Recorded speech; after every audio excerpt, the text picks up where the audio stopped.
Hello all, and welcome to your one-stop shop for everything memory. My name is Katie Gingoli, and I'm hoping to make this very confusing subject a little easier to grasp. Now, many of you out there need to remember a lot of things: passwords, combinations, plans, birthdays, brushing your teeth, and even eating. The point is, your brain remembers a lot. How does your brain do that? With the better question being, what even is memory and how does it work? To first understand memory, you must understand what makes up memory. More importantly, what makes up you. Your body is made up of millions and millions of tiny things called cells. These cells act as, building blocks for you. They create bigger structures, just like you would when you play with them. There are thousands of specialized cells, though, that do important jobs, just like humans. The cells that matter in memory are called neurons. Neurons are like little hands, able to grab the memories and hold them tight. Neurons then take those memories and hand them off to the hippocampus in your brain. Your hippocampus is like an endless storage where you hold all your memories. Unfortunately, your brain does not take every experience you have into permanent holding. Let me explain.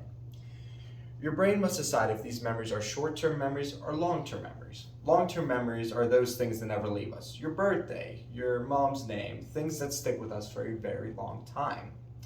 Short-term memory are the things that we briefly remember unless we work for it.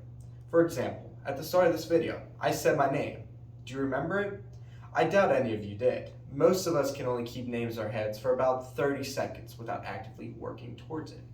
I think this can be best explained by these three baskets and an object, like this star. So imagine you see this star, you know it has a smiley face and it's orange, and you would take this memory from your neuron and put it into the short-term memory box. From there, if you want to move the star into the long-term memory box, you would have to work towards understanding or remembering it.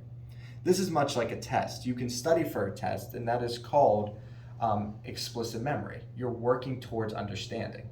If you went to the doctor and got a shot, you remember the memory implicitly or without effort. The idea is that your memory takes things in without you knowing sometimes. So I study this orange star and I remember all its aspects. I remember that it's squishy and that it's orange and that it has a big smiley face on it. But if this star were to go and hit me in the head, I'd remember that memory implicitly. I'd remember that hit. Remembering is the act of retrieving or grabbing those memories for use. And there are ways to ensure that things stick in our minds, as I've said. Although the brain is a highly complicated area, it is only so powerful if you use it to be powerful. When you take your vocabulary tests, for example, you try to remember the word based on a personal experience. Say the word is terrified. It's a big word, but if you think about a time where you saw a scary movie with a zombie, you could say that you were terrified. You're connecting it to a personal part of your life. Connecting memories to something personal or real helps us to remember things. School is the biggest test of retrieval. When you take any test, you are being asked to give back the information that you have hopefully encoded or remembered in your brain. Although taking time to study or connect memories is vital in remembering, it is also important to sleep well, eat well, and take care of your body. Remember all those millions of little cells that I mentioned prior? The Lego pieces?